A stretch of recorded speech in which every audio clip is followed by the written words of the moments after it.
रूस विरोध में नाटोर मेली यूक्रेन को सामरिक सहायता जेमती रही से भली ही जारी रहिबो। ब्रसेल्स रे 32टी माने नाटोर 32टी प्रतिरक्षा मंत्री से माने एकाठी होती बैठक करिसेंती। यूक्रेन को अस्त्र शस्त्र जोगेबा पई एभली गुरुत्वपूर्ण बैठकर सूचना आसी। यूक्रेन को अधिक अस्त्रशस्त्र जोगाइबाकू बैठक में अमेरिकार प्रतिरक्षा सचिव नाटो सदस्य राष्ट्र को निवेदन करिसेंती। नाटो सहयोगी मानकू यूक्रेन पई अमेरिका निर्मित अस्त्रशस्त्र किणवा को अधिक अर्थ देबा पई सेठी आह्वान होईछि।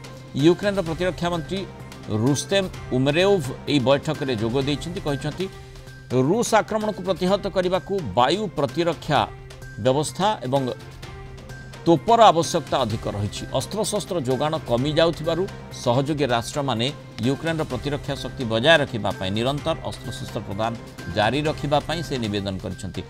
नाटो मुख्य कहिसेंती यूक्रेन को $2 बिलियन मूल्यर अमेरिकीय अस्त्रशस्त्र दियाजिबो एवं सेइथिरे से युद्ध लढिबो।